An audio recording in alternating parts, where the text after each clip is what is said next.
Prepare for Exam 1, How and What to Study, narrated by Enright. As you study, it is important that you understand that the exam is designed to measure critical thinking. It is not what you know, it's how you use it. To begin, you must prepare your brain for the exam.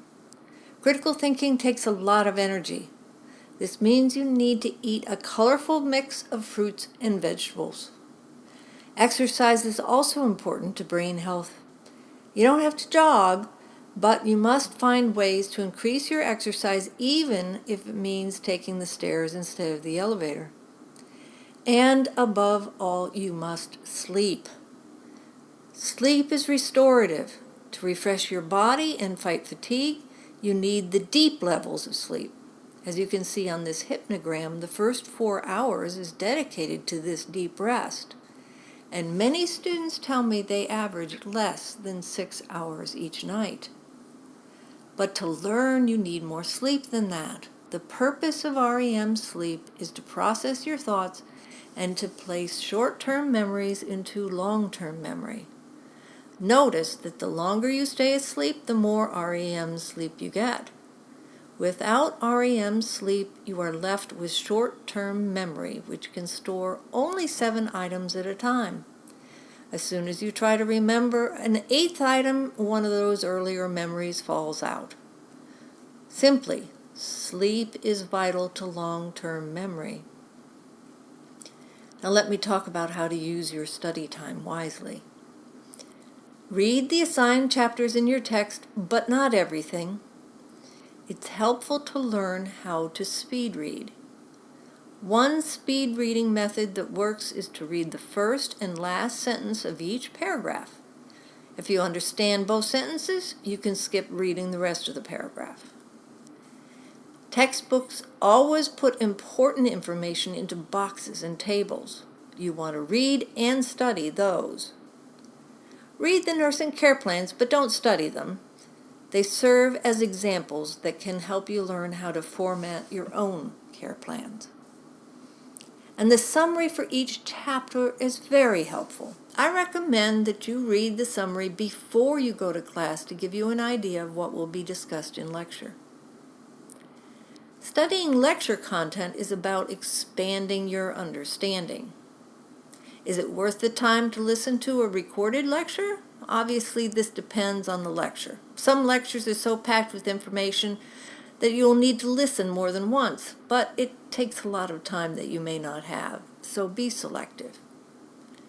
Search out nursing content. Most lectures include background information, the prevalence, pathology, or the medical diagnosis.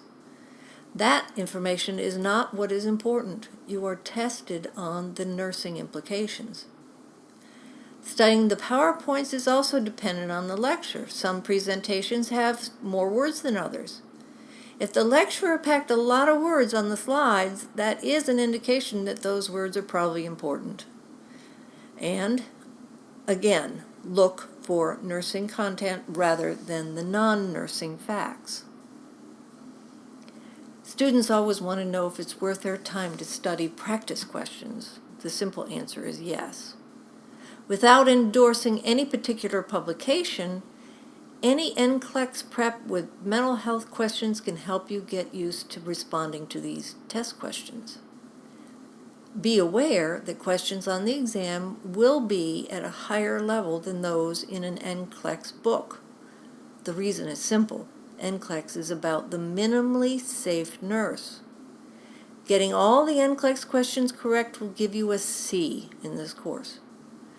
To achieve a B or an A, you will need to use more critical thinking. As you practice with the NCLEX book, pay attention to the form of the questions. There's only a certain number of ways an author can write a question to get at specific information. But do not study the answers to the questions.